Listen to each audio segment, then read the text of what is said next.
इस वीडियो के अंदर हम देखेंगे कि किस तरीके से हम एक इमेज से अपना कंटेनर बना सकते हैं। लास्ट टाइम मैं आपको डॉकर डेस्कटॉप का इंटरफेस एक्सप्लेन कर चुका। लेफ्ट साइड में हमारे पास फीचर्स है जिसके अंदर इमेजेस की टैब में मैंने क्लिक किया हुआ है और यहाँ पे शो कर रहा है कि मेरे पास एक पोस्टग्रेस की इमेज है। अच्छा, डॉकर कमांड्स को रन करने के लिए मैं क्या करूँगा कि यहाँ पे राइट बॉटम में टर्मिनल की टैब है, इसको मैं क्लिक करूँगा और ये मेरे पास एक टर्मिनल ओपन हो जाएगा। ये डायरेक्ट इंटरेक्ट करेगा डॉकर के साथ। अब यहाँ पे कमांड रन करने का क्या तरीका है कि सबसे पहले तो आपने डॉकर लिखना ही लिखना है।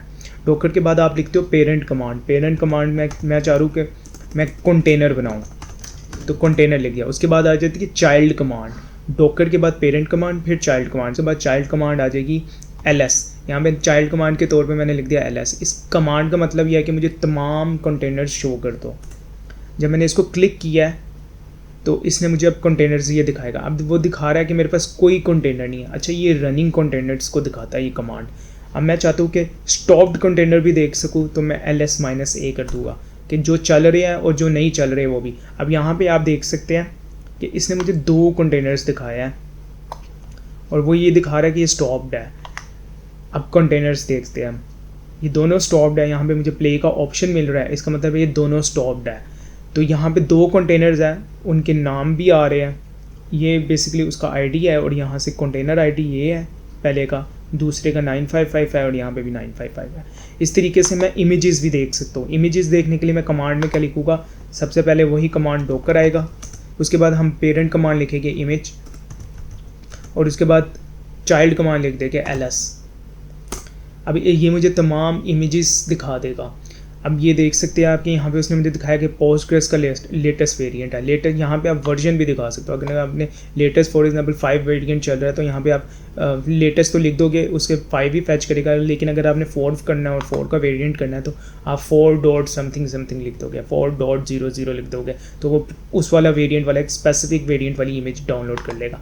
अब यहाँ पर वो ये शो कर रहा है कि मेरे पास कौन कौन सी इमेजेस है। इसी तरीके से आप डॉकर नेटवर्क ls कर सकते हैं।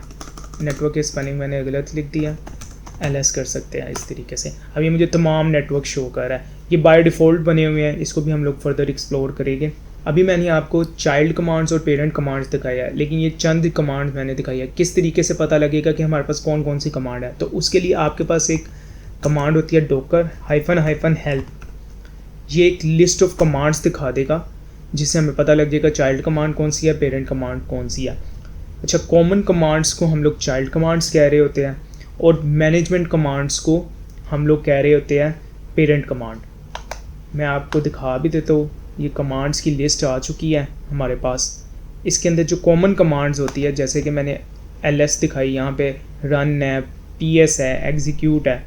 इसी तरीके से अब यहाँ पे मैनेजमेंट कमांड्स जो है ये आपकी पेरेंट कमांड आ जाती है। ये देखिए यहाँ पे लिखा भी हुआ है कंटेनर। तो यहाँ से हम लोग हर कमांड देख सकते हैं। इसके नीचे अगर मैं स्क्रॉल डाउन करूँगा तो मज़ीद मुझे चीज़ें पता लग जाएगी। अब ये तो हो गई कि किस तरीके से आप चाइल्ड कमांड्स और पेरेंट कमांड्स को यूज़ कर सकते हैं। अब इसको क्लियर करते हैं सबसे पहले अपने टर्मिनल्स को, और अगर फर्दर चलते हैं कि अगर मुझे कंटेनर चाहिए किसी और इमेज का, फॉर एग्जांपल मैं यहाँ पे चाहता हूँ कि मेरे पास एक ubuntu की इमेज हो और उसका कंटेनर बनाया जाए, तो उसको कैसे हम करेंगे रन। तो यहाँ पे डॉकर लिखेंगे, कंटेनर करेंगे और यहाँ पे रन की कमांड लिखेंगे, क्योंकि हम चाहते हैं कि एक इमेज से कंटेनर बने। तो यहाँ पे इमेज का नाम आ जाएगा ubuntu। By default colon latest वो बाय डिफ़ॉल्ट आ रहा होता है। जब आप ये नहीं लिखते तो वो बाय डिफ़ॉल्ट इसको एज्यूम करता है कि मैंने लेटेस्ट इमेज को फैच करना है, पुल करना है। तो आप इस कमांड के ज़रिए ये कह रहे हो कि आपने एक कंटेनर बनाना है जो कि ubuntu इमेज से बने, और उसके अंदर एक कमांड मैं रन करना चाहता हूँ। वो मैं इस तरीके से लिख दूँगा, cat /etc/os release। अब जिनको नहीं पता कि ये क्या चीज़ है तो ये मैं बताता चलूँ कि लिनक्स के अंदर अगर मैं ये चाहता हूँ कि मुझे पता लगे कि OS के स्पेक्स क्या है, तो उसके लिए मैं क्या करता हूँ, cat/etc/os release। इससे मुझे सारे स्पेक्स पता लग जाते हैं। CPU क्या है, 86 है या 64 बिट्स है, और डिफरेंट वेरिएंट्स क्या है, डिस्ट्रोस का नाम क्या है। लिनक्स के अंदर OS की सेटिंग्स देखने के लिए जो कमांड होती है वो ये होती है cat/etc/os release।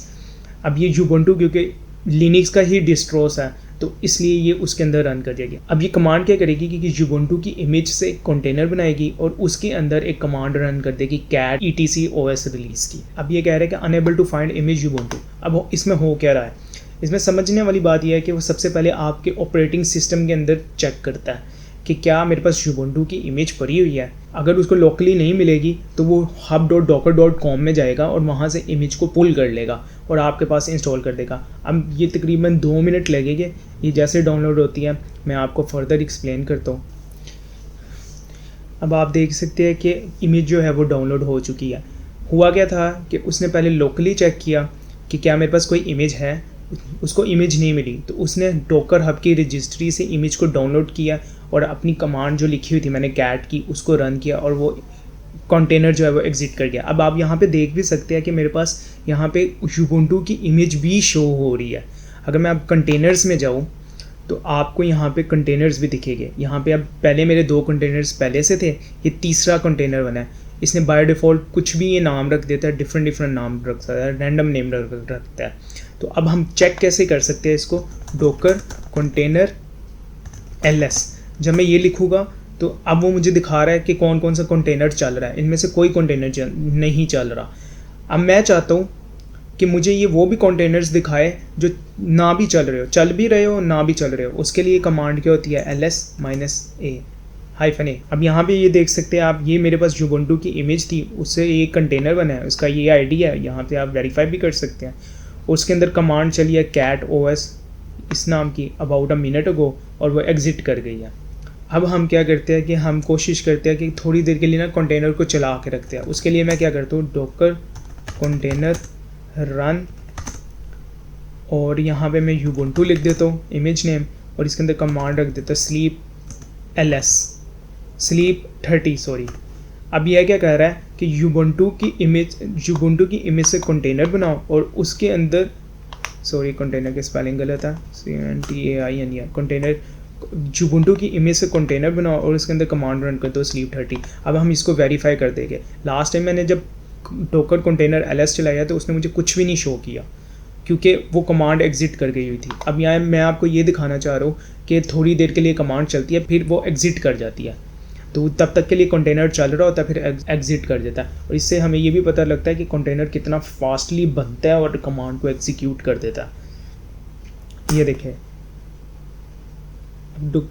Sorry spelling mistake आ गई यहाँ पे कंटेनर, इसको मैं ना क्लियर कर देता हूँ ताकि हम लोग इजीली देख सकें। इसको मैंने क्लियर कर दिया। क्लियर करने के बाद CONTAINER कंटेनर, ठीक है। ये अब ये मेरा टर्मिनल स्टक रहेगा। अब यहाँ पे मेरा टर्मिनल स्टक रहेगा। स्टक रहने का मतलब ये है मेरा कंटेनर अभी एग्ज़िट नहीं किया, मेरी कमांड अभी एग्जीक्यूट हो रही है। ये थोड़ी देर बाद आप देखना ये जो ब्लिंक हो रहा है ये ब्लिंक होना बंद हो जाएगा आफ्टर 30 सेकेंड्स, क्योंकि मेरा तब कंटेनर एग्ज़िट कर देगा, दोबारा मेरा कंट्रोल मेरे पास आ जाएगा। अभी मेरा कंट्रोल मेरे हाथ से चला गया, सिस्टम के पास आ गया। अब ये देखिए मैं अभी कुछ भी नहीं कर सकता, मैं कुछ टाइप ही नहीं कर पा रहा, मैं कुछ लिखना भी चाहूँ तो कुछ नहीं लिख पा रहा। अब ये देखिए 30 सेकंड बाद ऑटोमेटिकली ब्लिंक खत्म हुआ और कंट्रोल वापस मेरे पास आ गया है। नेक्स्ट वीडियो में हम देखेंगे कि किस तरीके से हम कमांड को ऐसे रन कर सकते हैं कि वो बैकएंड में रहे, डॉकर उसको बैकग्राउंड में रन करता रहे और हमारा जो टर्मिनल है वो फ्रीज़ ना हो, वो स्टक ना हो, हम अपने टर्मिनल के ऊपर मज़ीद काम कर सकें।